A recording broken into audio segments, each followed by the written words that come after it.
சத்தமாக அல்லேலூயா சொல்வோம். இந்த மாதத்தின் வாக்குத்தத்தத்தை வாசிக்கலாம். 132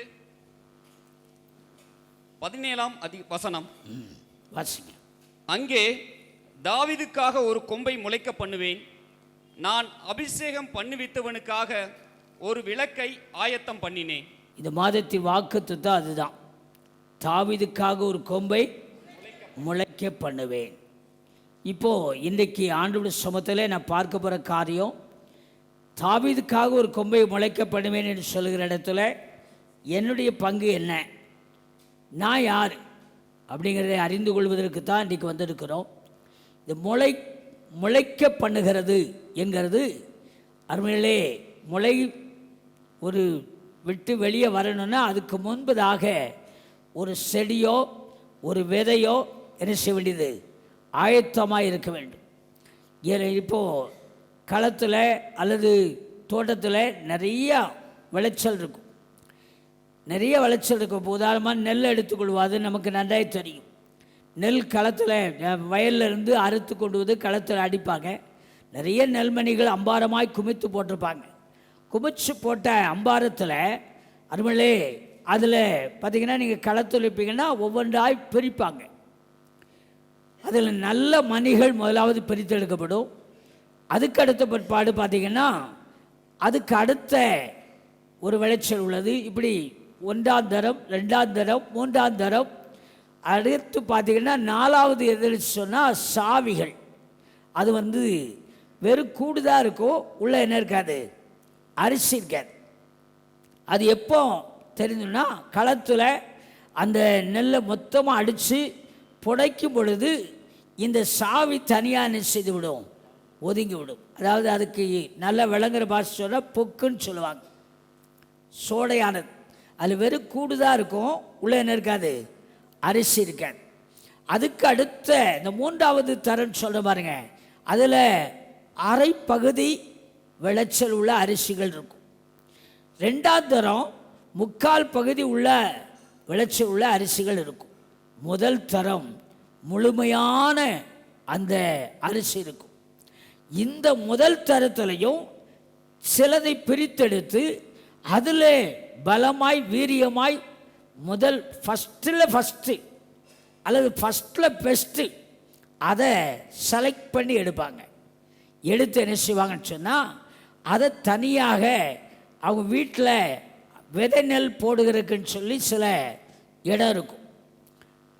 சில வீடுகளில் அவர்களுடைய வயலை பொறுத்து ஒரு பெரிய ரூமவே கட்டி வச்சுருப்பாங்க, இல்லைன்னா ஒரு பெரிய ஹாலவே கட்டி வச்சுருப்பாங்க, இல்லைன்னா குளுமை என்று சொல்லி அதில் வச்சுருப்பாங்க. சிலர் பெட்டி நார்பட்டியில் வச்சுருப்பாங்க.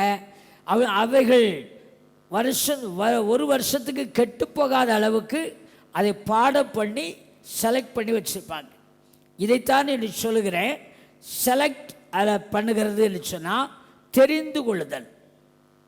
எல்லா மணிகளையும் அதே நேரம் அந்த முதல் தரத்தில் நிறைய வீரியமான அரிசி உள்ள அவைகள் இருக்கத்தான் செய்து அதிலையும் பிரித்தெடுத்து தெரிந்து கொண்டு இது அடுத்த வருஷம் நம்ம வயல்களில் விதை நெல்லாக நிச்சயப்படுகிறோம் வைக்கிறோம். இந்த விதை நெல் யாருக்கும் கொடுக்க மாட்டோம், இந்த விதை நெல் சமைக்க மாட்டோம், எங்கேயும் இது கொடுக்க முடியாது. அடுத்த வருஷம் நாற்று பாகுற நாட்களில் இதை எடுப்போம்.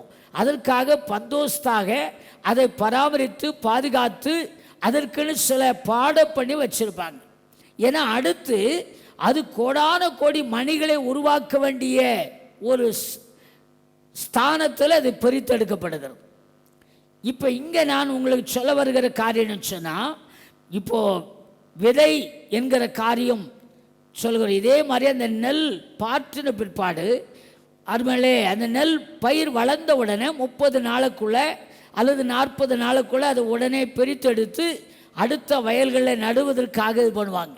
அப்போ அந்த நாற்று சரியாய் வளர்ந்த நாற்றுகளை தனியாய் பிரித்தெடுப்பாங்க. அதுலேயும் சில நாற்றுகள் ஒரு மாதிரி பழுப்படிச்சு அல்லது ஏதோ ஒரு மாதிரி பூச்சி அடித்து ஒரு மாதிரி கூனி குறுகி சரியான வளர்ச்சி இல்லாமல் இருக்கும். அதை பிரித்து குப்பையில் என்ன செஞ்சிருவாங்க, போட்டுருவாங்க. சில அந்த நாற்று பார்க்குற காலங்களெல்லாம் நீங்கள் வயலில் போனீங்கன்னா வரப்புலலாம் நிறையா நாற்று கிடக்கும். அப்போ நமக்கு அது தெரியாது, என்ன இவ்வளவு நாற்று வேஸ்ட்டாக போட்டிருக்கிறாங்களே, இதெல்லாம் எடுத்து நட்டுக்கலாமே அப்படின்னா அந்த விவசாயிக்கு தான் தெரியும் அந்த நாட்டுடைய தன்மையும் தரம். அதே போல் இப்போ இங்கே நம்ம வாசிக்கிறோம், தாவீதுக்காக ஒரு கொம்பை என்ன செய்வேன், முளைக்க பண்ணுவேன். ஆண்டவர் முளைக்க பண்ணுவார். முளைக்க பண்ணுவதற்கு முன்பதாக அருமையிலே பிரித்தெடுக்கப்பட்ட அல்லது தெரிந்து கொள்ளப்பட்ட செலக்ட் பண்ணின விதைகள் பயிர்கள் பிரித்தெடுக்கப்படுகிறது. இது போல் நான் இன்றைக்கு முதலாவதே உங்களுக்கு சொல்லுகிறேன். அதான் என்னுடைய கன்க்ளூஷன் காரியம். முதலாவதே சொல்லுறேன், தாவீது யாரும் கிடையாது, தேவனால் தெரிந்து கொள்ளப்பட்ட நீங்களும் நானும் தான் தாவீது. தாவீதாகிய நம்மை தேவன் தெரிந்து கொண்டிருக்கிறார். இன்றைக்கு அதைத்தான் நான் உங்களுக்கு கர்த்தருடைய வார்த்தையாக பிரசிக்க போகிறேன். ஆண்டவர் தெரிந்து கொண்டவர்களுக்காக ஒரு கொம்பை முளைக்கப்படுகிற தேவன். அல்லேலூயா.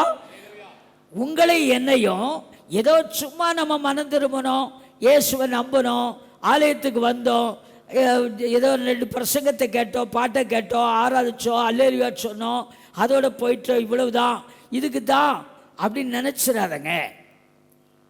ஆண்டவர் நான் சொன்னது போல எத்தனையோ தரமான தர வரிசையாக தர வாரியாக பிரித்தெடுக்கிற பல காரியத்தில் முதல் தரம் இது பயிர் முளைத்து அறுவடை அநேக வயல்களுக்கு, அநேக கிராமங்களுக்கு, பட்டணங்களுக்கு, தேசங்களுக்கு பலன் கொடுக்கிற ஒன்றாக இதை நான் தெரிந்து கொண்டிருக்கிறேன் சொன்னது போல உங்களையும் என்னையும் ஆண்டவருக்கென்று தேவன் செலக்ட் பண்ணியிருக்கிறார், தெரிந்து கொண்டிருக்கிறார், பிரித்தெடுத்திருக்கிறார். அந்த தாவீதின் வரிசையில் நீங்களும் நானும் பிரித்தெடுக்கப்பட்டிருக்கிறோம். பிரித்தெடுக்கப்பட்டிருக்கிற நாம் ஒரு விதையாக இருக்கிறோம். அல்லேலூயா. இந்த விதை அருமையிலே முளைக்கும்படி தேவன் விரும்புகிறார். அந்த விதையானது மண்ணிலே புதைக்கப்பட வேண்டியது முதலாவது அவசியம். அதுக்கப்புறமாக அந்த விதை முளைத்து கிளம்பி அது செடியாக, கொடியாக, மரமாக, பெரிய விருட்சமாக கூட என்ன செய்யலாம், வரலாம். அநேக பறவைகள் பட்சிகளுக்கு அருமையை அடைக்கலம் கொடுக்கிறது மாத்திரமல்ல, அநேக மனிதர்களுக்கு ஆசீர்வாதமாக அவைகள் மாற்றப்படுகிறது. அதே போல தேவன் உங்களை என்னையும் தாவீதின் வரிசையில் இந்த உலகத்தில் எத்தனையோ கோடான கோடி ஜனங்கள் இருக்கிறாங்க, எத்தனையோ படித்தவர்கள் இருக்கிறாங்க, பணக்காரர்கள் இருக்கிறாங்க, படைபலம் இருக்கின்றவர்கள் இருக்கிறாங்க, பராக்கிரமசாலிகள் இருக்கிறாங்க, எவ்வளோ பெரிய பெரிய வீரர்கள், தீரர்கள், ஞானிகள், அறிவாளிகள், மகா சாதனையாளர்கள் இந்த உலகத்தில் எத்தனையோ பேர் இருக்கிறாங்க. அத்தனை பேர் இருந்தாலும் அருமையை சாதாரணமானவர்களாக இருக்கிற உங்களை என்னையும் தேவன் தமக்கென்று தெரிந்து கொண்டிருக்கிறார் என்பதை நினைவுபடுத்துகிறேன். அல்லேலூயா.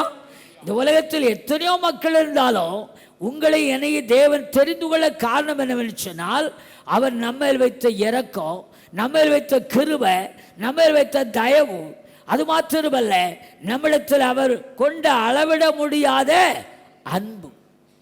அளவிட முடியாத அன்பு. தாயன்பை காட்டிலும், தகப்பனுடைய அன்பை காட்டிலும், கணவனுடைய அன்பை காட்டிலும், மனைவியுடைய அன்பை காட்டிலும், பிள்ளைகளுடைய அன்பை காட்டிலும், அருளே பிராண சினருடைய அன்பை காட்டிலும் அதிகமாய் நம்மேலே அன்பு வைத்தபடினால தான் உங்களை என்னையும் கெட்டு போகக்கூடாது, அழிந்து போகக்கூடாது, நரகத்துக்கு போய்விடக்கூடாது என்று சொல்லி அறிந்து நம்மை தெரிந்து கொண்ட ஒரு தெய்வமாய் இருக்கிறார். அல்லேலூயா. அல்லேலூயா. தாவீதுக்காக ஒரு கொம்பை முளைக்கப்படுவேன் சொன்னவர் உங்களுக்காக ஒரு கொம்பை முளைக்க பண்ணுகிற தேவனாய் இருக்கிறார். உங்களை முளைத்து அதுபோல பெரிய விருட்சமாக அநேகருக்கு ஆசீர்வாதமாக தேவன் மாற்றும்படியாகத்தான் உங்களை என்னையும் தேவன் தெரிந்து கொண்டார். இதைத்தான் எசேக்கியேல் சொல்லும் பொழுது, எசேக்கியேல் 29வது அதிகாரம் 21வது வசனத்தை வாசித்து பாருங்களேன்.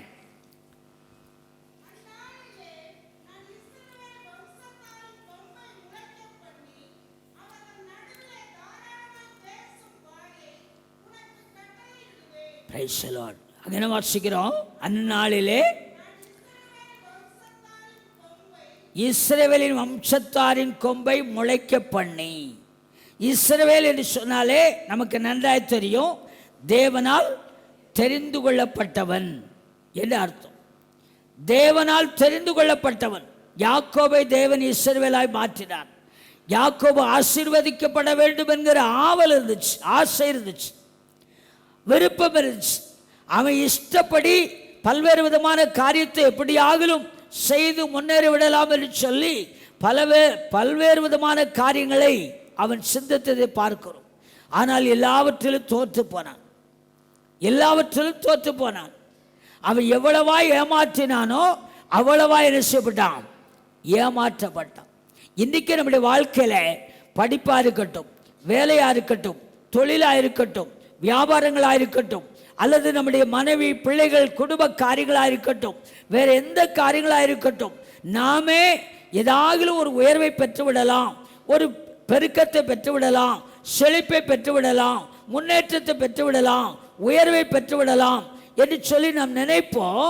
ஆனால் தேவனிடத்தில் அதை விட்டு விடாம நமக்கு தெரிந்த தந்திர மந்திரங்கள், நமக்கு தெரிந்த வித்தைகள், தெரிந்த அறிவு, தெரிந்த ஞானம், நம்முடைய சுயமான அல்லது மாம்சீகமான மனுஷீகமான பல காரியத்தை பிரயோகித்து எப்படியாகிலும் நாம் முளைத்து கிளம்பி பெரிய விருட்சமாய் மாறிவிடலாம் என்று சொல்லி நாம் நினைத்து பல்வேறு விதமான காரியத்தில் தோற்று போய் துவண்டு போய் இனி வாய்ப்பில்லை என்று சொல்லி கொண்டிருக்கிற நமக்கு தான் கர்த்தர் சொல்றாரு, உனக்காக ஒரு கொம்பை என்ன செய்வேன்?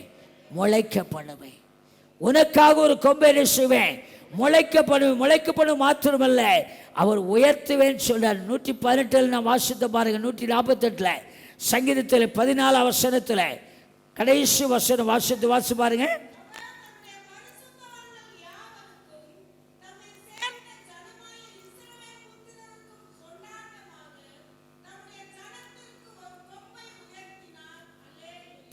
பார்த்தீங்களா? உயர்த்தினாராம். அப்ப நம்முடைய தேவன் அவர் நம்மை தெரிந்து கொண்டு உயர்த்துகிற தேவன். இங்கே 2 விஷயத்தை சொல்லுகிறேன். முளைக்கிறதும் துளிர் விடுகிறதும் ஒரே காரியம். இப்போ சில இடத்துல சில மரங்களை அல்லது சில கொடிகளை சில செடிகளை கொண்டு வந்து நட்டுவோம். நட்டும் பொழுது அதுக்கு நீர் பாய்ச்சும் பொழுது அது துளிர்த்து அப்புறம் இலை விட்டு கிளை விட்டு அது வளரும். சில இடத்துல அந்த செடி வளராது, விதை போட்டால் தான் என்ன செய்யும்? முளைத்து கிளம்பும். அப்போ முளைக்கிறதும் துளிர்க்கிறதும் ஒரே சம்பவம். ஆண்டவர் சித்தமானால் துளிர்க்கிற விஷயத்தை குறித்து தொடர்ந்து பார்க்க போகிறோம்.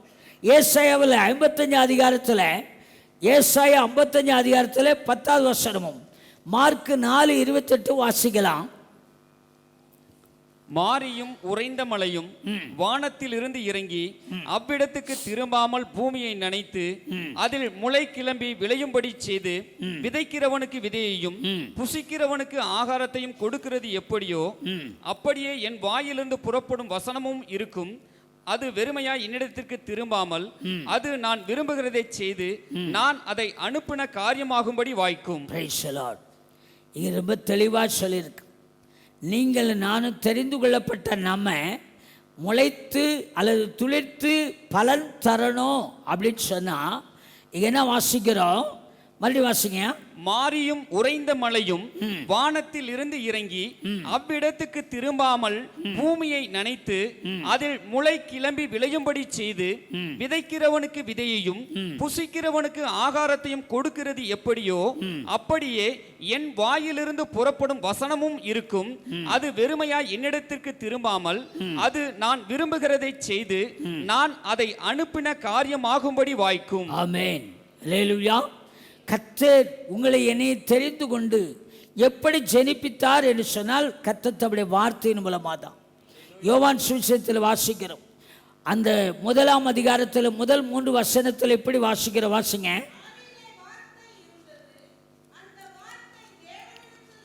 போதும்.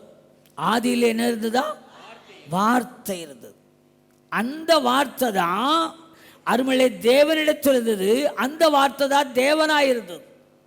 உண்டானது ஒன்று அவரால் எல்லாமல் என்ன செய்யவில்லை, உண்டாகவில்லை. அந்த வார்த்தை தான் மாம்சமாகி கிருபையினாலும் சத்தியத்தினாலும் நிறைந்தவராய் நமக்குள்ள என்ன செய்கிறாரு, வாசப்படுகிறார். 14ஆம் வசனத்தில் வாசிக்கிறோம். அருமையிலே தேவனுடைய வார்த்தை தான் நம்மை தெரிந்து கொண்டு நம்மை இந்த உலகத்திலே முளைத்து அல்லது துளிர்த்து தேவன் நம்மை தெரிந்து கொண்ட பலனை கொடுக்கும்படி கர்த்தர் நம்மை செலக்ட் பண்ணியிருக்கிறார். அல்லேலூயா. அதனால ஏதோ மனம் திரும்பினே, இயேசுவை தெய்வம்னு அறிஞ்சுக்கிட்டேன், என் பாவங்களை குற்றங்களை அறிக்கையிட்டேன், பாவத்தை மன்னிச்சிட்டாரு, அக்கிரமத்தை மன்னிச்சிட்டாரு, வறுமையை மாற்றிட்டாரு, வியாதியை மாற்றிட்டாரு, எனக்கு இருந்த சின்ன சின்ன நச்சரிப்பு போன்ற கடன் தொல்லையெல்லாம் என்ன செஞ்சிட்டாரு, மாற்றிட்டாரு. இக்கட்டை மாற்றிட்டாரு, நெருக்கத்தை மாற்றிட்டாரு. ஒரு காலத்தில் ரொம்ப அழுதுகிட்டே இருப்பேன், இப்போ அதெல்லாம் மாற்றிட்டாரு. இனிமே அவ்வளோதான், ஹாயா ஆண்டவர் தான் அப்படின்னு இருக்கிறதுக்கு அல்ல. தேவன் உங்களை என்னை தெரிந்து கொண்டதில் ஒரு நோக்கம் இருக்கிறது. அல்லேலூயா, அல்லேலூயா. அருமையிலே தேவ திட்டத்தை அல்லது தேவ சித்தத்தை நீங்களும் நானும் நிறைவேற்ற வேண்டும் என்பதற்காகவே ஆண்டவர் நம்மை தெரிந்து கொண்டிருக்கிறார். அல்லேலூயா, அல்லேலூயா. அவருடைய சித்தம் அல்லது அவருடைய திட்டம், அவருடைய தீர்மானம் நிறைவேறும்படி தான் கர்த்தர் நம்மை தெரிந்து. முதலாவது நீங்கள் அவருடைய ஜனங்களாக இருக்கும்படி கர்த்தர் தெரிந்திருக்கிறார்.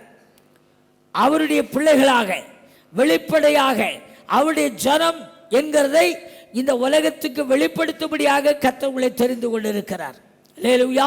நாம் இருக்கிற இடங்களில் உப்பாக இருக்க வேண்டும், வெளிச்சமாக இருக்க வேண்டும். நம்முடைய நற்கரிகள் மூலமாய் அநேகர் இயேசுவை நிச்சய வேண்டும், மகிமைப்படுத்த வேண்டும். மத்திய 5ஆவது அதிகாரத்தில் இயேசுவானவர் தெளிவாக சொல்லியிருக்கிறார். நீங்கள் வீட்டில் போய் படிங்க, படிக்காட்டாலும் நமக்கு நல்லா தெரியும். அவர் நம்மை உலகத்துக்கு, அவர் வெளிச்சமாக இருக்கிறது போல நம்மை வெளிச்சமாக இருக்கும்படி, அவர் உப்பாக இருக்கிறது போல நம்மை உப்பாக இருக்கும் பொழுது, அவர் இந்த உலகத்தில் வந்து நன்மை செய்கிறவராக இருந்தது போல நீங்களும் நானும் நன்மை செய்வர்களாக இருக்கும்படி கர்த்தருமே தெரிந்திருக்கிறார். இந்த தாவீதுக்காக ஒரு கொம்பை முளைக்கப்படும் என்று சொல்கிற காரியத்தில் நம்ம கிறிஸ்தவர்களாக இருக்கிறோம் என்பதில் நம்ம முளைத்து கிளம்பி அந்த தன்மையை வெளிப்படுத்தணும். அல்லேலூயா. நீங்கள் இந்த கடலை விதையை பார்த்தீங்கன்னா, கடலை நம்ம சாப்பிடுவோம்ல, நிலக்கடலை, அந்த வேர்க்கடலைன்னு சொல்லுவாங்க. அதை கொண்டு போய் ஊனிட்டிங்கன்னா அப்படியே குமிழ் மாதிரி வரும்.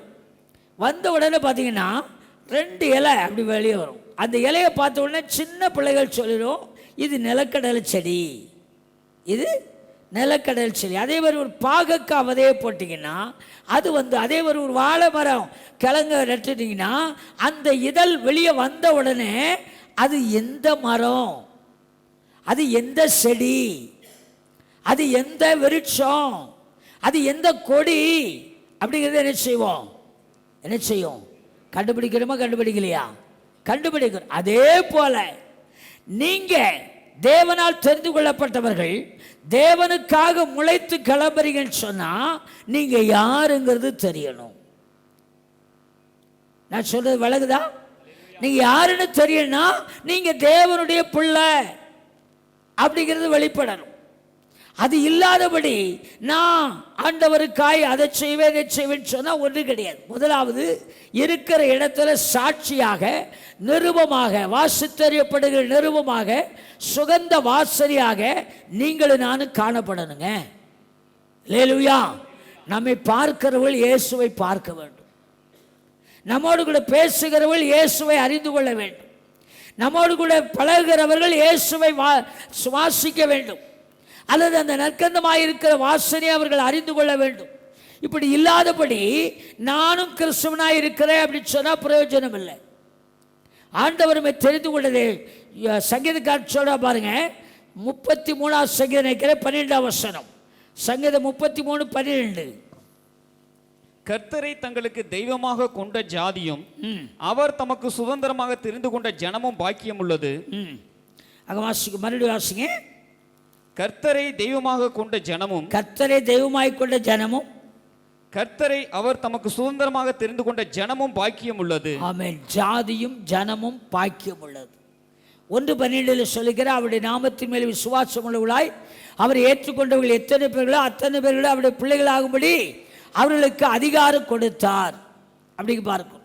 அப்போஸ்தலர்களை தொடர்ந்து படித்து பார்த்தீங்கன்னா, ரட்சிக்கப்பட்டவர்களை கர்த்தர் அனுதினமும் சபையிலே சேர்த்தார். அவர்கள் சிறுசுகளாக இருந்த அவர்களுக்கு கிறிஸ்தவர்கள் என்கிற பெயர் என்ன செய்து உண்டாயிற்று. எப்படி உண்டாயிற்று அப்படின்னா, அவங்களுடைய அந்த வளர்ச்சி, அந்த உருமாற்றம், அது அவர்களை தேவனுடைய பிள்ளைகள், இவர்கள் கிறிஸ்தவர்கள் என்கிறதை செய்தது, வெளிப்படுத்துறது. இதற்காகத்தான் தேவன் நம்மை தெரிந்து கொண்டார். சங்கீதக்காரர் இன்னொரு இடத்துல 135 சங்கீதம் நினைக்கிறேன் 4 வசனம் வாசித்து பாருங்க. கர்த்தர் யாக்கோபை தமக்காகவும் இஸ்ரவேலை தமக்கு சொந்தமாகவும் தெரிந்து கொண்டார். ஆமென். சொந்த ஜனமாக தெரிந்து கொண்டார். கர்த்தர் யாக்கோபை என்ன செய்தாராம்? தமக்காகவும் இஸ்ரவேலை தமக்கு சொந்தமாகவும் சொந்த ஜனமாகவும் என்ன செய்தாரே? தெரிந்து கொண்டார் என்று பார்க்கிறோம். இப்போ நீங்களும் நானும் ஆலயத்துக்கு வரும்பொழுது மட்டும் கிறிஸ்துவளாக இருக்கிறோமா, அல்லது நம்ம வீட்டில், நம்ம வேலை ஸ்தலத்தில், நம்ம போக்குவரத்தில், எல்லா சூழலிலும் ஆண்டவருக்கென்று ஆண்டவருடைய ஜனமாய் காணப்படுகிறோமா? அதுதான் முக்கியமான காரியம். இன்னைக்கு தாவீதுக்காக ஒரு கொம்பை முளைக்கப்படுவேன் சொன்ன ஆண்டவர், அவர் தம்முடைய சித்தத்தின்படியான காரியத்தை நம்ம வாழ்க்கையில் செஞ்சிருக்கிறார். இங்கே இருக்கிற ஒவ்வொருவரையும் எழுப்பி விட்டு ஆண்டவர் உங்களுக்கு என்ன செய்தார் என்று சொன்னால் மணிக்கணக்காக நம்ம சொல்லிக்கிட்டே இருக்கலாம், மணிக்கணக்காக சொல்லிகிட்டே இருக்கலாம். என்னையெல்லாம் கூட்டத்துக்கு கூப்பிட்றவங்க 3 நாள் கூட்டத்துக்கு கூப்பிட்றாங்கன்னு வைங்களேன். கூட்டத்துக்கு முடித்த உடனே என்னுடைய சாட்சியோடு, நம்முடைய ஊழியத்தோடு, நம்முடைய குடும்பத்தோடு, நம்முடைய காரியங்களோடு கூட கொஞ்சம் இடையே அனுபவத்தை சொல்லுவேன். அப்போ சொல்லி முடித்து 3ஆவது நாள் கூட்டம் முடித்த உடனே, ஐயா நீங்கள் இப்போ தானே ஆரம்பிச்சிருக்கீங்க, இன்னும் எங்களுக்கு சொல்லுங்க. அப்போ சொல்லுவேன், நாட்கள் போதாது, வருஷங்கள் போதாது, நம்முடைய ஆயுளும் என்ன செய்யாது, போதாது, நம்முடைய ஆயுளும் போதாது. அவ்வளவு காரியத்தை கர்த்தர் நமக்கு என்ன செஞ்சுக்கிறாரு, செய்திருக்கிறார். அவர் மகிமையான காரியங்களை செய்திருக்கிறார். புறஜாதிகள் சொல்கிறார்களாம், கர்த்தர் இவர்களுக்கு என்ன செய்திருக்கிறாரு, பெரிய காரியங்களை செய்திருக்கிறார். அவர்கள் சொல்றாங்க. இன்னைக்கு நாம நம்முடைய வாழ்க்கையை துளிர்க்க பண்ணி முளைக்க பண்ணி அவருடைய சாயலை வெளிப்படுத்தும்படி தேவன் விரும்புகிறார். ஆனால் சில நேரத்தில் நாம் அதை என்ன செய்து விடுகிறோம், மறைத்து மறுதலித்து வாழுகிறோம். அப்படி இல்லாதபடி தேவனுடைய ஜனம், தேவனுடைய சந்ததி என்கிற காரியத்தை விளங்கப்படுகளாக இருப்போமானால் நிச்சயமாய் தேவன் நம்மை இன்னும் வளரவும் பெருகவும் விருத்தி அடைவதை செய்வார், பண்ணுவார். அல்லேலூயா. நம்ம இப்போ நிறைய கிறிஸ்துவ, நீங்கள் மட்டும் இல்லை, கிறிஸ்துவ உலகத்திலே 99% மக்கள் என்னன்னு சொன்னால், மனம் திரும்பிட்டோம், பாவ மன்னிப்பு நிச்சயத்துக்கு ஞானசாரம் எடுத்துட்டோம், அப்புறம் ஞாயிற்றுக்கிழமை தவிர என்ன போகிறோம், ஆலயத்துக்கு போகிறோம், நமக்கு இஷ்டப்பட்ட நேரம் போகிறோம், இஷ்டப்பட்ட நேரம் ஜெபம் பண்ணுறோம், இஷ்டப்பட்ட நேரம் வர்றோம். இதுதான் கிறிஸ்துவ வாழ்க்கை அப்படின்னு நினைக்கிறோம். இல்லை, இல்லை. அல்லேலூயா. நாளுக்கு நாள் நாளுக்கு நாள் நாளுக்கு நாள் வளரவும் பெருகவும் விருத்தி அடையவும், தேவனுக்கென்று கனி கொடுக்கவும், தேவனுக்கென்று தேசத்தில் அல்லது நீங்க இருக்கிற இடத்துல, போகிற இடத்துல, பழகிற இடத்துல ஆசீர்வாதமாய் இருக்கும்படி தேவன் நம்மை தெரிந்து கொண்டிருக்கிறார். அல்லேலூயா. ஏதோ சில காரியத்தோடு கூட கோடு போட்டு மட்டுப்படுத்துறது அல்ல காரியம், அல்லது கட்டம் போட்டு இவ்வளவுதான் கிறிஸ்துவ வாழ்க்கை முடிஞ்சிச்சு. சில ஆட்கள்லாம் 40 வயசு ஆயிடுச்சுன்னா முடிஞ்சிச்சு, எங்கள் வாழ்க்கை முடிச்சு, இவ்வளவுதான், இனிமேல் எங்களால் ஒன்றுமே செய்ய முடியாது, என்ன செய்ய முடியாது, முடியாது. நம்ம மோசே குறித்து பார்க்கிறோம். மோசே எத்தனை வருஷம் இருந்தாரா? 120 வருஷம் இருந்தாரா? அவருடைய ஊழியை எப்போ ஆரம்பிச்சு? 40 ஆரம்பிச்சா? 40 ஆரம்பிச்சா? 80வது வயசுல தான் ஆரம்பிச்சு. அல்லேலூயா. அருமையிலே முதல் 40 வருஷம் என்ன பண்ணாரு? என்ன செஞ்சாரு? ஆமாம். அடுத்த 40 வருஷம் என்ன பண்ணாரு? அடுத்து 80வது வருஷத்தில் வயதுக்கு அப்புறம் தான் அவருடைய ஊழியமே ஆரம்பிக்கும். 120 வயசுல சொல்றாரு, அவருடைய பலன் குன்றிப்பவும் இல்லையா, அவருடைய கண்கள் இருளடையவும் இல்லையா. அல்லேலூயா. காலேப் யோசுவாவை குறித்து போய் பார்த்தீங்கன்னா அவர் சொல்லுவாங்க, அங்கே அவர்கள் புறப்பட்ட நாளில் இருந்த பலன் அந்த கடைசி வரையிலும் காலேப் யோசுவாவை நடத்துவதாக பார்க்கும். அதனால் நான் என்ன சொல்ல வரேன்னு சொன்னால், தேவனால் தெரிந்து கொள்ளப்பட்ட நாம் தேவனுக்காக கிரியை செய்ய வேண்டும், அல்லது தேவனுக்காக கனி கொடுக்க வேண்டும், விருட்சமாய் வளர வேண்டும், பெரிய மரமாய் நிலைத்திருக்க வேண்டும் என்பதற்காக தேவன் நம்மை தெரிந்து கொண்டிருக்கிறார். நம்ம நினைக்கிறோம், நம்மளா ஆண்டவரை பிடிச்சிக்கிட்டோம், நான் தான் ஆண்டவரை தேடி போனேன். எத்தனை பேர் ஆண்டவரை தேடி வந்தீங்க? ஆண்டவரை தேடி வந்தவங்க. நான்லாம் ஆண்டவரை தேடியே வரல, ஓடித்தான் போனேன். ஆண்டவரை பற்றி சொல்ல வந்த ஆட்களுக்கு மறைஞ்சு நினைச்சுவேன், ஓடி போயிருக்கு. பசுபலியில் படிக்கிற காலத்தில் என்னை விரட்டி பிடிப்பாங்க. அப்படியே அந்த சர்ச்சுக்குள்ளே போய் அங்கே சர்ச்சுக்கு சைடில் தான் கூட்டம் எடுத்து போய்ப்பாங்க. சரி நாங்கள் முன்னாடி போகிறேன்னு சொல்லி அப்படியே போயிடுவேன். லவுடினுக்கு போயிட்டு லவுடினுக்கு போய் அங்கே தான் இருப்பேன். அங்கே 2 அண்ணன்மார் வருவாங்க, அதை விட மேலே போயிடுவேன். ஓடி தெரிஞ்ச என்னைய தேவன் தேடி வந்தார். அல்லேலூயா. என்னை மாத்திரமல்ல, மனுக்குலத்தை தேடி வந்த ஒரே ஒரு தெய்வம் நம்முடைய ஆண்டவராகிய இயேசு கிறிஸ்து ஒருவர் மாத்திரம்தான். யோவான் சுவிசேஷத்தில் சொல்றார் பாருங்க, 15 அதிகாரம் 16 வசனம் நினைக்கிறேன். யோவான் 15:16 வாசிங்க. நீங்கள் என்னை தெரிந்து கொள்ளவில்லை, நான் உங்களை தெரிந்து கொண்டேன். நீங்கள் என் நாமத்தினாலே பிதாவை கேட்டுக்கொள்வது எதுவோ அதை அவர் உங்களுக்கு கொடுக்கத்தக்கதாக நீங்கள் போய் கனி கொடுக்கும்படிக்கும் உங்கள் கனி நிலைத்திருக்கும்படிக்கும் நான் உங்களை ஏற்படுத்தினேன். ஆமென். அல்லேலூயா. நீங்கள் என்னை தெரிந்து கொள்ளவில்லை, நான் தான் உங்களை என்ன செய்தேன்? தெரிந்து கொண்டேன். எதற்காக தெரிந்து கொள்ள? முதலாவது சொன்னேன், எதற்காக தெரிந்து கொண்டான்னு சொன்னால், நீங்கள் தேவனுடைய ஜனங்களாக இருக்கும்படி, அவருடைய சந்ததியாக இருக்கும்படி கர்த்தர் தெரிந்து கொண்டார். 2வது பார்க்கிற எபேசியர் நிருபத்தில் 1வது அதிகாரம் 4-5 வசனம் வாசி பாருங்க. எபேசியர் தமக்கு முன்பாக நாம் அன்பில் பரிசுத்தம் உள்ளவர்களும் குற்றம் இல்லாதவர்களுமாய் இருப்பதற்கு அவர் உலக தோற்றத்துக்கு முன்னே கிறிஸ்துவுக்குள் நம்மை தெரிந்து கொண்டபடியே பிரியமானவருக்குள் நாம் தாம் நமக்கு தந்தருள தம்முடைய கிருபையின் மகிமைக்கு புகழ்ச்சியாக தம்முடைய தயவுள்ள சித்தத்தின்படியே நம்மை இயேசு கிறிஸ்து மூலமாய் தமக்கு சுவிகார புத்திரர் ஆகும்படி முன் குறித்திருக்கிறார். மறுபடியும் வாசிங்க 4வது வசனத்திலிருந்து. தமக்கு முன்பாக நாம் அன்பில் பரிசுத்தம் உள்ளவர்களும் குற்றம் இல்லாதவர்களுமாய் இருப்பதற்கு அவர் உலக தோற்றத்துக்கு முன்னே கிறிஸ்துவுக்குள் நம்மை தெரிந்து கொண்டபடியே. இப்ப இந்த வசனத்தில் எத்தனை காரியம் பாருங்க. தமக்கு முன்பாக அன்பில் பரிசுத்தம் உள்ளவர்கள், குற்றமில்லாதவர்கள். இந்த காரியத்துக்காக எப்ப தெரிந்து கொண்டாராம்? உலகம் தோன்றுவதற்கு முன்னமே தேவன் நம்மை தெரிந்து கொண்டார். அல்லேலூயா. தெரிந்து கொண்டார். அடுத்து மாத்திரமல்ல, கிறிஸ்துவுக்குள் நம்மை தெரிந்து கொண்டபடியே பிரியமானவருக்குள் தாம் நமக்கு தந்தருள தம்முடைய கிருபையின் மகிமைக்கு புகழ்ச்சியாக தம்முடைய தயவுள்ள சித்தத்தின்படியே நம்மை இயேசு கிறிஸ்து மூலமாய் தமக்கு சுவிகார புத்திரர் ஆகும்படி முன் குறித்திருக்கிறார். அல்லேலூயா. அப்ப தேவன் நம்ம எதற்காக தெரிந்து கொள்ளும்? சொந்த ஜனமாகும். 2வது குற்றமற்றவர்களாக, அன்பில் பரிசுத்தமுள்ளவர்களாக இருக்கும்படி, இன்னும் சொல்ல போனா அவரை போல ஆகும்படி. அல்லேலூயா. அவரை போல நீங்களும் நானும் மாறுபடி தேவன் நம்மை தெரிந்து கொண்டார் என்று பார்க்கிறோம். இன்னைக்கு நம்ம ஏதோ சும்மா வந்துட்டோம் அப்படின்னு நினைக்க வேண்டாம். அப்ப இந்த இடத்துல நம்ம கொஞ்சம் யோசிப்பகணும். நான் அன்பில் பரிசுத்தமுள்ளவனாய் இருக்கிறேனா? குற்றமற்றவனாய் இருக்கிறேனா?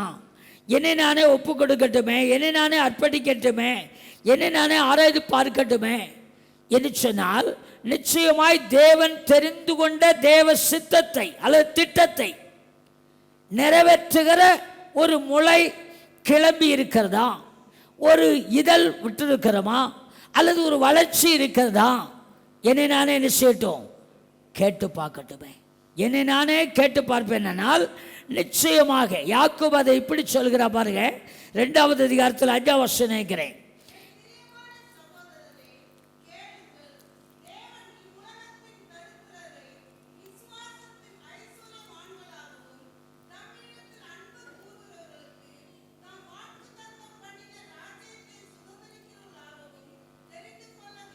போதும்.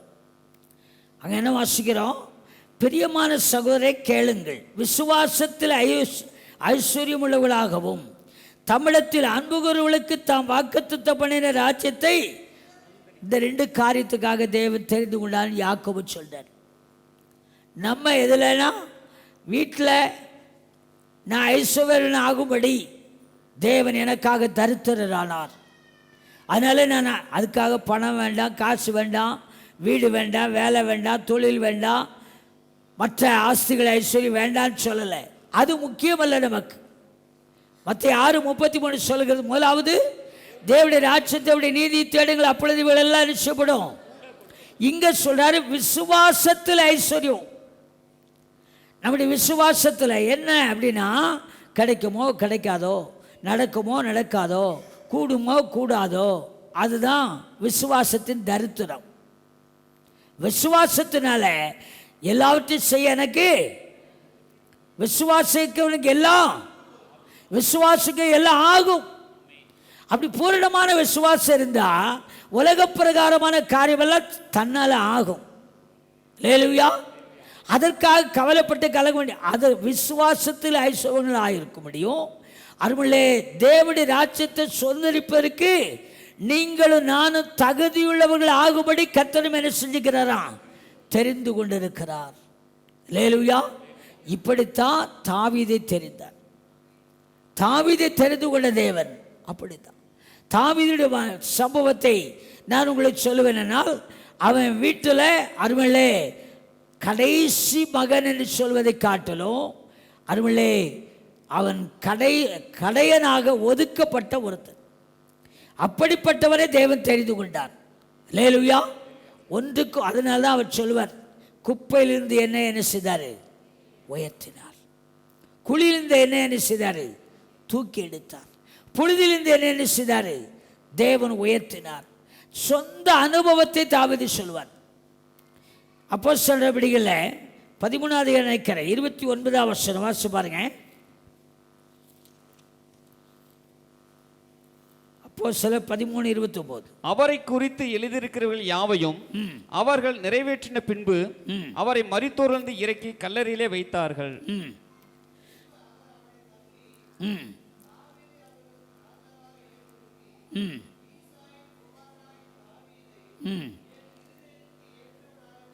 இல்லை இப்போ 29ஆம் வசனம் இயேசு குறித்து சொல்றேன்.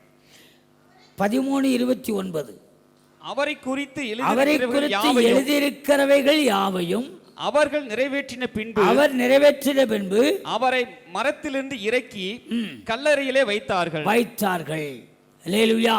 இப்போ என்ன சொல்ற சொன்னா, நமக்கு எப்படி நம்ம தெரிந்து கொண்ட தேவன் எப்படி நமக்கு அந்த கிருபையின் ஆசீர்வாதத்தை, இப்போ நான் சொன்னேன், தேவனுடைய பிள்ளைகளாகும்படி, தேவனுடைய சொந்த ஜனங்களாகும்படி, அடுத்தபடியாக பார்த்தோம் விசுவாசத்தில் ஐஸ்வர்யங்களாகும்படி, தேவனுடைய திட்டத்தை நிறைவேற்ற, தேவனுடைய ராஜ்யத்தை சுதந்திரிக்க தகுதியுள்ளவர்களாகும்படி கர்த்தர் என்ன செய்தார், தெரிந்து கொண்டார் அப்படின்னு பார்த்தோம். இது எப்படி ஆயிற்று அப்படின்னு சொன்னா, ஆண்டவராகிய இயேசு கிறிஸ்து மரத்திலே உங்களுக்காக எனக்காக பாடுபடவும் இரத்த சிந்தவும் உயிரை கொடுக்கவும் அவசியமானபடினால அது நிமித்தம் நம்முடைய வறுமையும் பாவமும் சாபமும் மாறிற்று. அல்லேலூயா. தேவன் நம்மை எப்படி தெரிந்து கொண்டார் சொன்னா, கரையம் கொடுத்து நம்மை தெரிந்து கொண்டார். தன்னுடைய இரத்த கரையத்தை கொடுத்தார், உயிரை கரையமாய் கொடுத்தார், பாடுபட தன்னை ஒப்பு கொடுத்தார். அது நிமித்தமே நீங்களும் நானும் இந்த உலகத்தில் பட்ட மரமாய் இருந்த நாம், தாவீது எப்படி எண்ணாமல் இருந்தார்களோ, அவனை பற்றி சிந்தையே இல்லை, முடிந்தது. அப்படிப்பட்ட ஒரு மனுஷன் இல்லை, பிள்ளை இல்லை. அவன் வனாந்தரத்துக்கு போயிட்டான், அவ்வளவுதான். அதை பட்ட மரம், மறக்கப்பட்ட மரம், மறக்கப்பட்ட வாழ்க்கை, மறக்கப்பட்ட நம்ம எல்லாருமே கொஞ்சம் யோசிச்சு பாருங்களேன். நம்மளெல்லாம் ஒரு காலத்தில் யாராவது ஒரு பொருட்டாக யோசித்திருப்பாங்களா? உங்களை ஒருவேளை யோசித்தாங்களோ இல்லையோ தெரியாது. என்னையெல்லாம் யாருமே எங்கள் வீட்டில் யோசித்திருக்க மாட்டாங்க. அப்படிப்பட்ட நிலைமையில் தான் இனி இந்த உலகத்தில் வாழ தகுதி இல்லை, சாவது தான் முக்கியம் அப்படிங்கிற நிலைமையில தான் அவர் எனக்காக பாடுபடவும், ரத்தம் சிந்தவும், உயிரை கொடுக்கவும், அந்த கல்வாரி மரத்துல, அருமலை கல்வாரி சிலுவையில் அவர் உயர்த்தப்பட்ட பொழுது, அங்கே உயிரை கொடுத்த பொழுது, எனக்காக பட்ட மரமாய் இருந்த என்னை தேவன் துளிர்க்கிற ஒரு மரமாய் மாற்றினார். கலாத்தியர்கள் நிருபத்தில் வாசிக்கிறோம், மரத்திலே தூக்கப்பட்ட எவனோ சபிக்கப்பட்டவன் என்று எழுதியிருக்கும். வாசி பாருங்க, 3:13 நினைக்கிறேன்.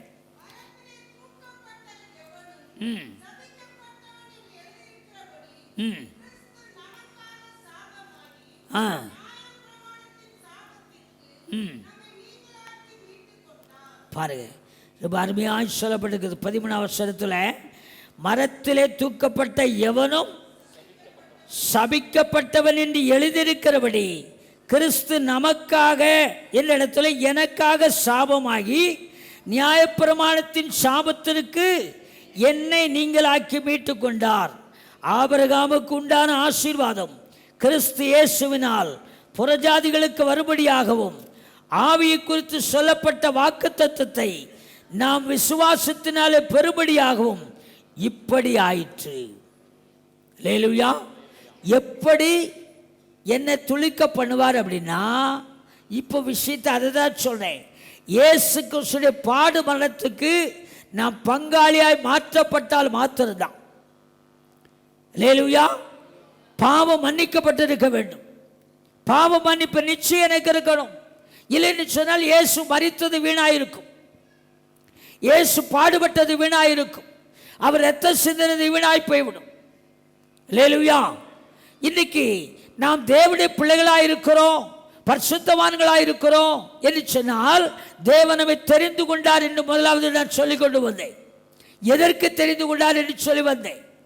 அருமையிலே, தேவனுடைய பிள்ளைகளாகும்படி, தேவனுடைய ஜனங்களாகும்படி, ஆண்டவர் நமக்கு வாக்குத்தத்தம் பண்ணியதை சுதந்திரிக்கும்படி, விசுவாசத்தில் ஐஸ்வர்யங்கள் ஆகும்படி, பரலோகத்தை சுதந்திரிப்பதற்காக தேவன் நம்மை தெரிந்து கொண்டிருக்கிறார். சும்மா ஏதோ இயேசுவை நம்பினேன், விசுவாசித்தேன், ஆசீர்வதிக்கப்பட்டேன், சந்தோஷமா இருக்கிறேன், சமாதானமா இருக்கிறேன், அதுதான் கிறிஸ்துவ வாழ்க்கை அல்ல.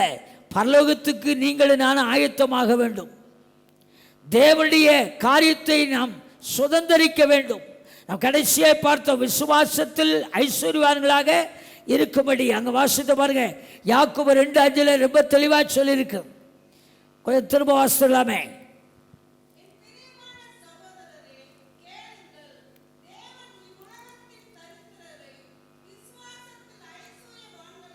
கொஞ்ச நேரத்துக்கு, இவ்வுலகத்தின் தரித்திரரை விசுவாசத்தில்.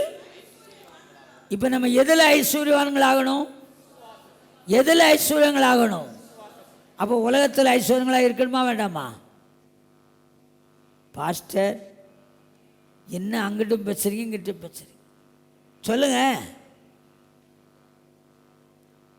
விசுவாசத்தில் நீங்கள் ஐஸ்வர்யவான்களாக இருந்தா உலகத்தில் நீங்கள் தான் 1ஆம் நம்பர் ஐஸ்வர்யவான்.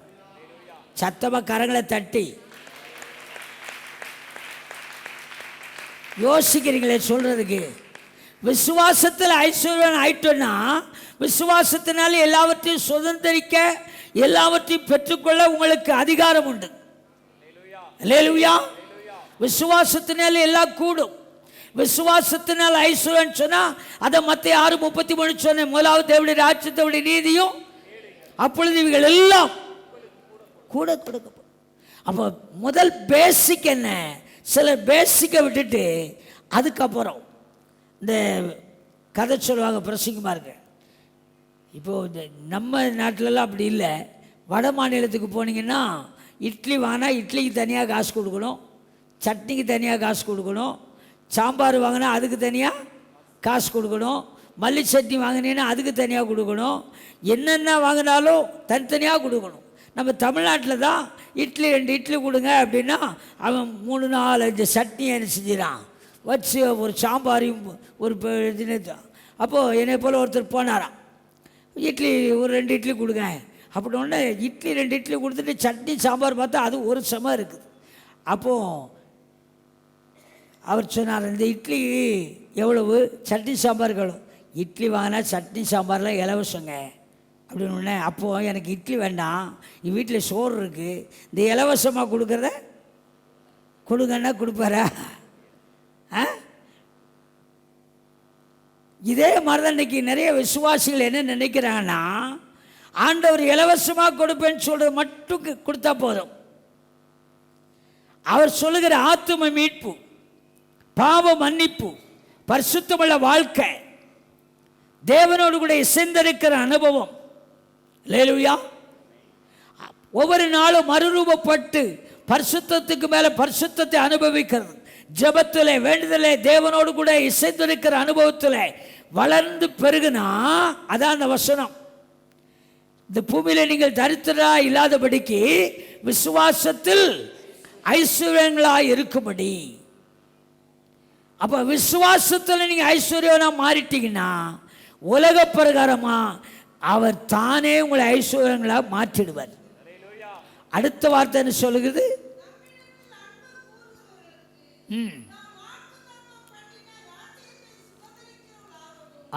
அடுத்தது, வாக்குத்தத்த பண்ணின ராஜ்யத்தை சுதந்திரிக்கும்படியாக தேவன் நம்ம தெரிந்து கொண்டிருக்கிறார். அல்லேலூயா, அல்லேலூயா.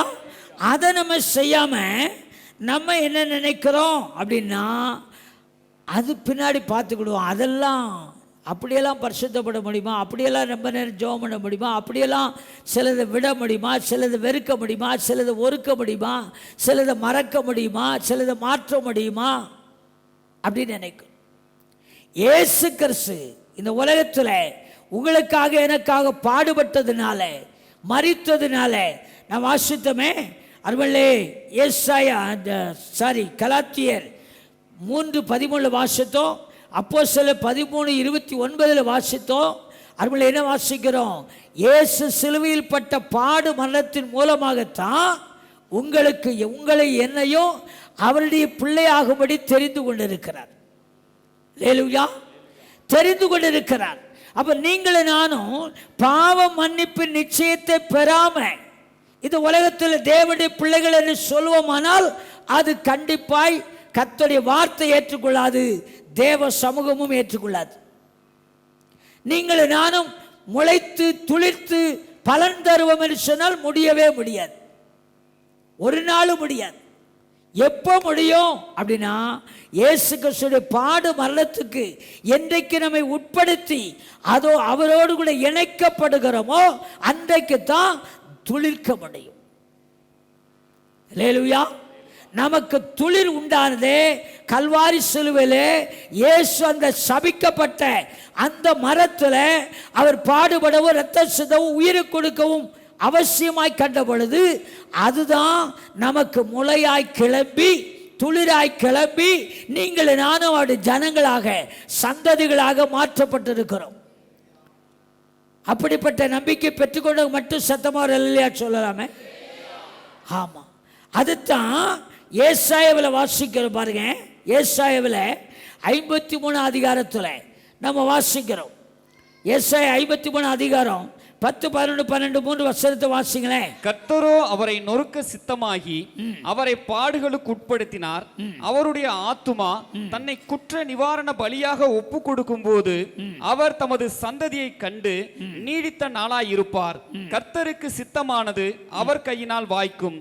அவர் தமது ஆத்தும வருத்தத்தின் பலனை கண்டு திருப்தியாவார்.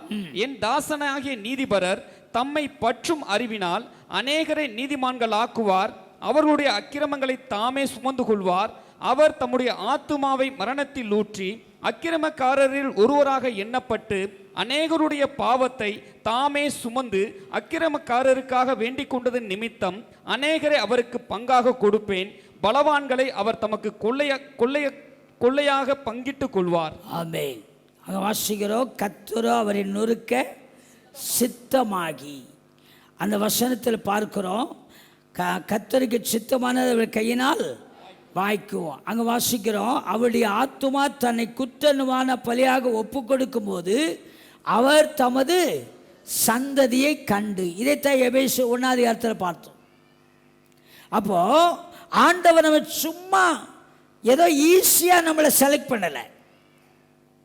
நன்றாய் புரிந்து கொள்ள வேண்டும். லேசா ஒரு காரியத்தை இன்னைக்கு உலகத்தில் கூட ஒரு பொருளை உருவாக்கணும்னா லேசாக உருவாக்கிட முடியாது. அப்படி ஈஸியாக உருவாக்கினா அது சரியான நிலைமையில பண்ண முடியாது. பைபிள் சொல்கிறது, துரிதமாய் வருகிற ஆசீர்வாதம் செய்யாது, தங்காது. அருமையிலே, ஆண்டவர் நம்மை தெரிந்து கொண்டது நம்ம இந்த உலகத்திலே முளைத்து துளிர்த்து செடியாக மரமாக விருட்சமாக அநேகருக்கு ஆசீர்வாதமாக நீங்களும் நானும் மாற்றப்பட வேண்டும் என்பதற்காக தேவன் ஈஸியாக நம்மளை செலக்ட் பண்ணலை. தன்னுடைய இரத்தத்தை சிந்தினார், தன்னுடைய சரீரத்தை பாடுபட ஒப்பு கொடுத்தார், தன் ஜீவனை கொடுத்தார். ஏசாயா 53 முழுமையாய் படித்து பார்க்கணும். 4 வசனத்தில் வாசிக்கிறோம், மெய்யாகவே அவர் நம்முடைய பாடுகளை ஏற்றுக்கொண்டு நம்முடைய துக்கங்களை சுமந்தார். நம்முடைய பாடுகளை என்ன செய்தார்? ஏற்றுக்கொண்டு நம்முடைய துக்கங்களை சுமந்தார். நம்முடைய மீறுதல் நிமித்தம் அவர் காயப்பட்டு நம்முடைய அக்கிரமத்தை நிமித்தம் அவர் நொறுக்கப்பட்டார். நமக்கு சமாதானத்தை உண்டு பண்ணுகிற ஆக்கரை என்கிற தண்டனையை அவர் ஏற்றுக்கொண்டார். எப்ப நம்ம முளைத்து அல்லது துளிர்த்து அவரை வெளிப்படுத்த முடியும், அவர் யார் என்பதை வெளிப்படுத்த முடியும் சொன்னா, அவர் நமக்காக பட்ட பாடு மரணத்துக்கு, இரத்த சிந்துதலுக்கு, உயிரை கொடுத்தாரே, ஜீவனை கொடுக்கிற அன்பிலும் மேலான அன்பு வேற இல்லை என்று பார்க்கிறோமே. அந்த அன்பை பெற்றுக்கொண்டோமே, அதை பூரணமாக நம்முடைய வாழ்க்கையில் அபியாசப்படுத்துவோமானால் அல்லது பாடுபடத்தோடு கூட இணைந்து கொள்வோமானால் நிச்சயமாய் தாவீதுக்காக ஒரு கொம்பை முளைக்கப்படுவேன் சொன்னவர் உனக்காக, உங்களுக்காக, எனக்காக ஒரு கொம்பை நினைச்சுவார், முளைக்கப்படுவார். நான் என் இஷ்டப்படி தான் வாழ்வேன், மாறவும் மாட்டேன், மாற்றிக்கொள்ளவும் மாட்டேன். நான் இப்படித்தான். இயேசு பாடுபட்டால் என்ன, இரத்த சிந்தலால் என்ன, உயிரை கொடுத்தால் என்ன, இன்னொரு தடவை கூட அவர் வந்து பாடுபடட்டும், இரத்த சிந்தட்டுமே, நான் அப்படித்தான் இருப்பேன் அப்படின்னு இருந்தோம்னா நமக்காக ஒரு கொம்பு முளையாது, ஒரு இம்மி நம்ம முன்னேற முடியாது. அப்படி நம்முடைய வாழ்க்கையில ஆவிக்குரிய சரீரத்துக்குரிய ஆசீர்வாதத்தில் தேவனுடைய பாடு மரணத்துக்கு, அவருடைய இரத்த சிந்துதலுக்கு, அவர் உயிரை கொடுத்தாரே, அந்த ஜீவனை கொடுத்த காரியத்துக்கு நம்மை ஒப்பு கொடுக்கணும். எப்படி ஒப்பு கொடுக்கணும்? கலாத்தியர்கள் நிருபத்தில் வாசிக்கிறோமே, 2 இப்படி வாசிக்கிறோமே, கலாத்தியர் 2:20, கிறிஸ்துவுடனே கூட சிலுவையில் அறையப்பட்டேன், ஆயினும் பிழைத்திருக்கிறேன், இனி நான் அல்ல, கிறிஸ்துவே எனக்குள் பிழைத்திருக்கிறார், நான் இப்பொழுது மாம்சத்தில் பிழைத்திருக்கிறது என்னில் அன்பு கொண்டு.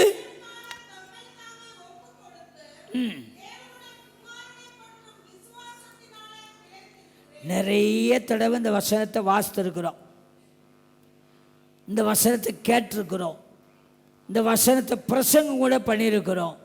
ஆனால் என் வாழ்க்கை இப்படி இருக்கா?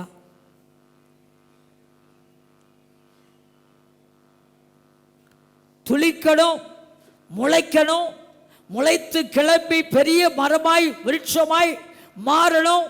இப்படி கேட்குறேன். இன்றைக்கு இயேசு வருவாரானால், இப்போ 6 முடிவுக்குள்ள இயேசு வர்றாருன்னு வைங்க, எத்தனை பேர் போவோம்?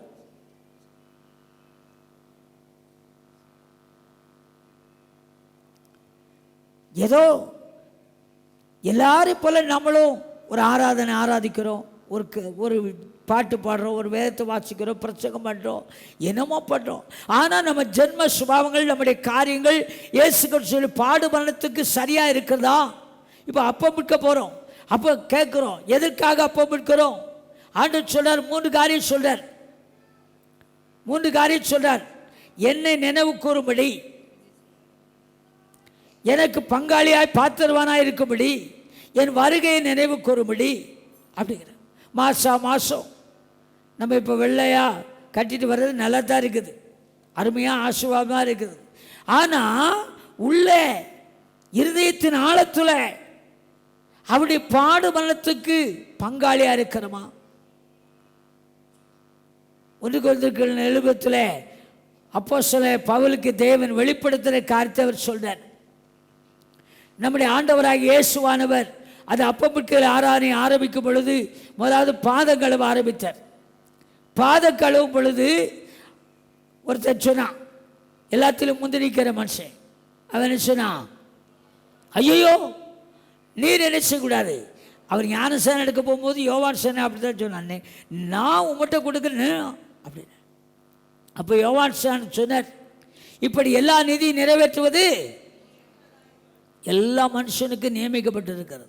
தடைப்படாத, தடுக்காத, இது தேவனுடைய நீதி. நீங்கள் நிறைய பேர் மனம் திரும்பாமலே ஞானஸ்நானம் எடுக்காமலே ஆலயத்துக்கு வந்துட்டு இருக்கிறோம். முழுகி ஞானஸ்நானம் எடுக்கணும்னு சொன்னால் சில பார்த்தீங்கன்னா நாங்கள் எடுத்துட்டோம். எங்கள் அப்பா அம்மா எடுத்தாலும் சரி, எடுக்காட்டாலும், எங்கள் அண்ணன் தம்பி எடுத்தாலும் சரி, எடுக்காட்டாலும் நிறைய பேர். இப்போ இந்த அப்பமிட்டு ஆராதனையில் அவர் பாதம் கழுவுகிறார். பாதத்தை கழுவும் பொழுது பேதுரு சொல்றார், ஐயோ நீர் என்ன செய்யக்கூடாது. உடனே சடான்னு ஒரு வார்த்தை சொன்னார், நான் உன் பாதத்தை கழுவலைன்னா என்னிடத்தில் உனக்கு என்ன இல்லை, பங்குலன்னு சொன்னார். உடனே அவன் என்ன செய்தான், அந்த பகுதியை மட்டும் எடுத்து பாருங்களேன். அவன் என்ன சொல்கிறான் பாருங்க, பேதுரு சொல்கிற அருமையான காரியத்தை பாருங்களேன். அதாவது ஆண்டவர் சொல்கிறாரு, எப்பா இந்த ஆண்டவரை பார்த்து அவன் சொல்கிறான், இப்பொழுது என்ன பாதத்தை என்ன செய்யக்கூடாது, கழுவக்கூடாது, நீர் கழுவக்கூடாது. பேதுரு பல இடத்துல வாங்கு பெற்றிருக்கான் ஆண்டவர்கிட்ட. அவன் வாங்கப்பட்ட சம்பவத்தெல்லாம் நீங்கள் படித்து பார்த்தீங்கன்னா நல்லாயிருக்கும். அருமையிலே ஒரு இடத்துல அவனை பார்த்து சாத்தானேம்பார், பின்னாடி போம்பார், இப்படியெல்லாம் பண்ணுறதுக்கு. இந்த அப்பம்பற்கள் ஆறில் வரும் பொழுது ஆண்டவரை நோக்கி அவன் சொல்கிறான், நீர் எனக்கு என்ன செய்யக்கூடாது, கழுவக்கூடாது. ஆண்டவர் என்ன சொல்கிறார் பாருங்க, ஆண்டவர் என்ன சொல்கிறார், ஒருத்தர் எடுக்கல என்ன 13ஆம் அதிகாரம் 8 வசனம். எந்த பகுதி, எந்த புத்தகம்? யோவான் எழுதின சுவிசேஷம் 13ஆம் அதிகாரம். வாசிங்க. பேதுரு அவரை நோக்கி, நீர் ஒரு காலம் என் கால்களை கழுவப்படாது என்றான். இயேசு அவனுக்கு பிரதியுத்தரமாக, நான் உன்னை கழுவாவிட்டால் என்னிடத்தில் உனக்கு பங்கில்லை என்றார். அதற்கு சீமோன் பேதுரு, ஆண்டவரே, என் கால்களை மாத்திரமல்ல, என் கைகளையும் என் தலையையும் கூட கழுவ வேண்டும் என்றான். இயேசு அவனை நோக்கி, முழுகினவன் தன் கால்களை மாத்திரம் கழுவ வேண்டியதாய் இருக்கும், மற்றபடி அவன் முழுவதும் சுத்தமாய் இருக்கிறான். நீங்களும் சுத்தமாய் இருக்கிறீர்கள். போதும். கால்களை கழுவக்கூடாதுன்னு பங்கும் இல்லை பாத்தியம் இல்லைன்னு பயந்துட்டான். பயந்துட்டு அடிக்கிட்டு, ஆண்டவரே என் காலை மட்டும் இல்லை, முழுமையா உச்சத்திலிருந்து உள்ள கால் வரைக்கும் என்ன செய்ய, எனக்கு கழுவு. அப்போதான் ஒரு வார்த்தை சொன்னார், அதை சுட்டி காண்பிக்கும்படியாக தான் வாசிக்க சொன்னேன். என்ன சொல்றாரு, முழுகினவன் முழுவதும் சுத்தமாக இருக்கிறான், கால்களை மாத்திரம் கழுவ வேண்டும். எதுக்கு மாதம் சுத்திகரிப்பு கொண்டு வைக்கிறோம்? அந்த கால்களை கழுவுறதுக்கு தான். அதாவது வழக்கத்தின்படி செய்முறையின்படி ஒருவர் பார்த்து ஒருவர் கழுவுவதை காட்டிலும் சுத்திகரிப்பு கூட்டத்தில் வந்து கால் எதை காண்கிறதுனா நடையை காண்கிறது, நடக்கிற நடைமுறை வாழ்க்கையை காண்பிக்கிறது. 1 பேருக்கு நிருபத்தில் அங்கே பேதுரு சொல்றார், உங்களை அழைத்தவர் பரிசுத்தர், ஆகையால் நீங்கள் உங்கள் நடக்கைகள் எல்லாவற்றிலும் என்ன செய்யுங்க, பரிசுத்தமுள்ளவர. நம்முடைய நடைமுறை வாழ்க்கையை சரிப்படுத்துவதற்கு தான் சுத்திகரிப்பு கூட்டம். அலசி ஆராய்ந்து பார்க்கிற அனுபவம், நம்மை நாமே உய்த்து பார்க்கிற காரியம். நான் இயேசு கிறிஸ்துவின் பாடு மரணத்துக்கு, அவருடைய இரத்த சிந்துதலுக்கு, அவருடைய மரணத்திற்கு நான் தகுதியாக இருக்கிறேனா? என்னுடைய நடைமுறை வாழ்க்கை தகுதியாக இருக்குதா? என்னுடைய பேச்சு சரியா இருக்குதா? எண்ணங்கள் சரியா இருக்குதா? சிந்தைகள் சரியா இருக்குதா? நான் செய்யறது சரிதானா? என்றைக்காவது உட்கார்ந்து யோசிச்சிருக்கமா? என்றைக்காவது நம்ம கிறிஸ்தவ வாழ்க்கை என்ன தெரியுமா? ஆத்திரம் தோத்திரம் பரவாயில்லையே, ஆத்திரம் தோத்திரம் ஆமேனா. சாப்பாட்டுக்கு ஒரு ஜெபம் பண்ணி தான் ஆகணும், இல்லைன்னா ஒரு மாதிரி பார்ப்பாங்க. சாப்பாடு ஜெபம், அப்புறம் பிரயாண ஜெபம், பள்ளிக்கூடத்துக்கு போகும்போது, ஆஃபீஸுக்கு போகும்போது, அல்லது வேலைக்கு போகும்போது. சில ஆட்கள் இது கூட கிடையாது, மிருகம் போல் போகிறாங்க, மிருகம் போல் வர்றாங்க. நம்ம போயிட்டு வர்றதே தேவ கிருபை. புறப்படும் போது ஜெபித்து போகணும், முடிச்சு வந்த உடனே ஜெபம் பண்ணி வீட்டுக்குள்ளே போகணும். அல்லேலூயா. இது நடைமுறை ஜெபம். இந்த ஜெபமெல்லாம் ஜெபம் அல்ல, தனியாக உட்கார்ந்து நம்மளை நாமளே உய்த்து ஆராய்ந்து பார்க்கணும். ஒரு நாளைக்கு ஒரு 10 நிமிஷமாவது உட்கார்ந்து, ஏசப்பா இன்னைக்கு என் காரியம் சரிதானா, நான் பேசுனதெல்லாம் சரிதானா, நான் இன்னைக்கு புரணி பேசினேனே, இன்னைக்கு கோல் பேசினேனே, இன்னைக்கு அங்கே சண்டை போட்டேனே, இங்கே இதை பேசினேனே, இன்னைக்கு இதை இன்னார்கிட்ட இதை வாங்கினேனே, இதை கொடுத்தேனே, இப்படி நடந்துச்சே. இதெல்லாம் உங்களுடைய சமூகத்தில் உங்களுடைய பாடு மரணத்துக்கு முன்பதாக, இரத்த சிந்துதலுக்கு முன்பதாக நீர் உயிரை கொடுத்துரு. எதுக்கு கொடுத்துரு? என்னை உண்மை போல மாற்றும்படியாகத்தானையா? அதுக்கு என் வாழ்க்கை சரியா இருக்குதா? யோசித்து பார்த்தோம்னா அருமல்லே அங்கே சொல்றாரு, கால்களை மாத்திரம் கழுவணுங்கிற இடத்துல அவர் சொல்றார், கால்களை மாத்திரம் ஏன் கழுவணும்னா உன்னுடைய நடைமுறை வாழ்க்கை அன்றாட. இது கர்த்தருடைய பந்தியின் நாளில் மட்டுமல்ல, சிலர் அது கூட எண்ணம் இல்லாமல் வந்து உட்கார்ந்துருப்போம். சுத்திகரிப்பு கூட்டத்துக்கு தான் வரல. இந்த வாரம் முழுவதும் போன வாரமே அனௌன்ஸ் பண்ணியாச்சு, இந்த வாரம் சுத்திகரிப்பு கூட்டம் இருக்குது, அப்பொழுது ஆராதனை இருக்குன்னு சொல்லி. வராட்டாலும் வீட்டில் ஜெபம் பண்ணும்போது ஒரு 10 நிமிஷமோ ஒரு அரை மணி நேரமோ உட்கார்ந்து, ஏசப்பா கர்த்தருடைய பந்திக்கு என்ன செய்யுங்க, தகுதிப்படுத்துங்கப்பா அப்படின்னு யாராவது அழுதுருக்கப்பா, கண்ணீர் விட்டுருக்கிறோமா, கர்த்தரிடத்தில் கேட்டிருக்கிறோமா? தேவனமே தெரிந்து கொண்டு இருக்கிறார். எவ்வளவு உன்னதமான திட்டத்தை நிறைவேற்றும்படி அல்லவா ஆண்டவரமே தெரிந்து கொண்டு இருக்கிறார். கர்த்தருடைய பாடு மனத்துக்கு அருமலே அங்க அப்படி. அடுத்தபடியாக இயேசுவான சொல்றார், எதற்கு இந்த கர்த்தருடைய பந்தி? அப்பத்தை பெற்று ஆசீர்வதித்து அதை கொடுக்கும் பொழுது என்ன சொல்லி கொடுக்கிறாரு? பாஸ்டர் அப்படி ஒரு பகுதி நாங்கள் பைபிளில் என்ன செய்ததில்லை, வாசித்ததே இல்லை. நீங்கள் சீக்கிரமாக அப்பத்தையும் திராட்சத்தையும் கொடுங்க, நாங்கள் ஓடி போகிறோம், இந்த மாதம் முடிஞ்சிச்சு கடமை, நாங்கள் தலைப்போம், செழிப்போம், வளருவோம், வாழுவோம், பெருகுவோம் அப்படின்னு நம்மளே என்ன செய்கிறோம், இது பண்ணிட்டு இருக்கோம். கொரிந்தியர் நிருபத்தில் பவுல் கொஞ்சம் தெளிவாக சொல்கிறார் பாருங்க.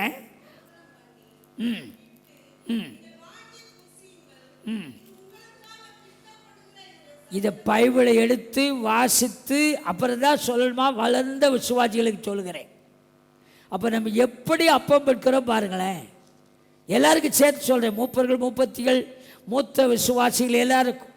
இதுவே அடிப்படையே தெரியலைன்னா நம்ம பிற தலைக்கிறோம், செழிக்கிறோம், வளருவோன்னா எப்படிங்க? அங்கே வாசிக்கிறோம், அருமலே அவர் 3 காரியத்தை நினைவு கூறும்படியாகத்தான் அப்பம் ஆராதனை வைக்கப்பட்டது. அவரை நினைவு கூறும்படி, அவருடைய பாடு மனத்தை நினைவு கூறும்படி, அவருடைய வருகையை நினைவு கூறும்படி. அல்லேலூயா. அந்த காரியத்தில் நீங்கள் நானும் பங்காளியும் பாத்திரவானுமாய் இருப்போமானால் நிச்சயமா தேவன் நம்மை ஆசீர்வதிப்பது உண்மை. அல்லேலூயா. தெரிந்து கொண்ட தேவன் அவர் பாதுகாக்கவும் பலப்படுத்தவும் உங்களை பண்படுத்தவும் உங்களை ஆசீர்வாதமாய் நிறுத்தவும் அவர் உண்மையுள்ளவர். அவர் எதன் மூலமாய் தெரிந்து கொண்டார் அப்படின்னு சொன்னா, தன்னுடைய இரத்தத்தை சிந்தி தன்னுடைய சரீரத்தை பாடுபட ஒப்பு கொடுத்து தன் ஜீவனை கொடுத்ததுனால நம்மை தெரிந்து கொண்டார். அப்போ 2:20 கலாத்தியர் 2:20 பார்த்தோம், அருமலே அவருடனே கூட மரிக்கிற அனுபவம். அதே மாதிரி 5:24 வாசிக்கிறோம். கலாத்தியர் 5:24 என்ன வாசிக்கிறேன்னு பார்த்தீங்கன்னா, கிறிஸ்துவனுடையவர்கள் தங்கள் மாம்சத்தையும் அதன் ஆசை இச்சைகளையும் சிலுவையில் அறைந்திருக்கிறார்கள். பாருங்க, கிறிஸ்துவினுடையவர்கள். எத்தனை பேர் கிறிஸ்துவனுடையவர்கள் இருக்கிறோம்? கிறிஸ்துவின் உடையவர்கள்னா கிறிஸ்துவை உள்ளத்தில் ஏற்றுக்கொண்டு அவர் எனக்குள்ளே வாசம் பண்ணுகிறார், நான் அவருக்குள்ளே இருக்கிறேன்னு சொல்கிற அனுபவம் உங்களுக்கு மட்டும் சத்தமாக இல்லையே சொல்லலாம். கிறிஸ்துவுடையவர்கள். அவர்கள் என்ன செய்கிறார்களா? தங்கள் மாம்சத்தையும் ஆ, அதன் ஆசை இச்சைகளையும் சிலுவையில் அறைந்திருக்கிறார்கள். அறைந்திருக்கிறார்கள். இவர்கள் தான் தேவனுடைய வாக்குத்தத்தத்துக்கு சுதந்திரவாளிகளாக இருக்க முடியும். அல்லேலூயா. 6வது அதிகாரத்தில் வரும் பொழுது 14ஆம் வசனத்தில் இப்படி வாசிக்கிறோம், நானோ நம்முடைய கர்த்தராகிய இயேசு கிறிஸ்துவின் சிலுவையை குறித்தே அல்லாமல் வேறொன்றையும் குறித்து மேன்மை பாராட்டாது இருப்பேனாக. அவரால் உலகம் எனக்கு சிலுவையில் அறையுண்டு இருக்கிறது, நானும் உலகத்திற்கு சிலுவையில் அறையுண்டு இருக்கிறேன். இந்த அனுபவம் இருக்குதா? நம்ம ஏதோ வாக்குத்தத்தம் மாதம் அதன் மூலமாக இந்த வாக்குத்தத்தை வாழ்க்கையில் நிறைவேறிடும், நான் இருக்கிற வண்ணமாகவே இருப்பேன் என்று சொல்லி கொண்டிருப்போம்னால், இயேசு பாடுபட்டதும் இரத்த சிந்தினதும் உயிரை கொடுத்ததும் நமக்கு வீண். இன்னும் நிறைய பேர் ஜென்ம சுபாவங்கள் மாற்றப்படாமல் அதுமாதிரி நம்முடைய பழைய எண்ணங்கள் சிந்தைகள் உலகத்து ஜனங்களைப் போலவே நம்முடைய எல்லா காரியமும் இருக்குமானால், எப்படி தேவனுடைய ஆசீர்வாதத்தை தேவனுடைய வாக்குத்தத்தத்தை நீங்கள் நானும் சுதந்திரிக்க முடியும் அல்லது நம்ம வாழ்க்கையில் நிறைவேறும்? தேவனால் ஆசீர்வாதத்தின் ஜீவனை பெறுவதற்கு அவர் நமக்கு நிபந்தனை வச்சிருக்கிறார். அதனால் எல்லா கிறிஸ்துவளைப் போல ஏதோ ஆலயத்துக்கு வர்றோம், பாட்டு பாடுறோம், ஜெபம் பண்ணுறோம், பிரசங்கம் கேட்குறோம், அப்படி அவ்வளோத்தான் அல்ல. அன்றாட வாழ்க்கையில் நம்முடைய கிறிஸ்தவ வாழ்க்கையில் தேவன் நமக்கு வைத்திருக்கிற நியமத்தை கடைபிடிக்க வேண்டும். அவர் தன்னுடைய மறுபடியும் நான் சொல்ல காரணம், இன்றைக்கு அப்பமுக்களை ஆறாலே பங்கு பெறுகிற நாம் இன்று முதலாவது கொஞ்சம் சரியாக கர்த்தருடைய சபத்தில் நம்ம அர்ப்பணித்து செயல்படுவோமானால் அதுக்கேற்ற பலன் நமக்கு இருக்கும். அல்லேலூயா. அவர் தம்முடைய இரத்தத்தை சிந்தி உயிரை கொடுத்து நம்மை அவருடைய பிள்ளைகள் ஆகும்படி, அவருடைய திட்டத்தை நிறைவேற்றும்படி, அவருடைய ராஜ்யத்தை சுதந்திரிக்கும்படி தேவன் நம்மை தெரிந்து கொண்டிருக்கிறார். அல்லேலூயா. அந்த தெரிந்து கொண்ட தேவனுடைய திட்டத்தை நிறைவேற்றுவதற்கு நம்மை அர்ப்பணிப்போமானால் நிச்சய கர்த்தர் நம் மூலமாக தேவன் தம்முடைய வாக்குத்தத்தத்தை நிறைவேற்றுவதற்கு உண்மையுள்ளவராக இருக்கிறார். உலகால் படிடுவோம், கண்களை மூடுவோம், கர்த்தரிடத்தில் நம்ம ஒப்பு கொடுப்போம். கர்த்தர் கொடுத்த இந்த நல்ல வார்த்தைக்காக நம்ம எல்லாரும் ஏகோபித்து ஸ்தோத்திரம் பண்ணிக்கத்தை பயன்படுத்துவோமே.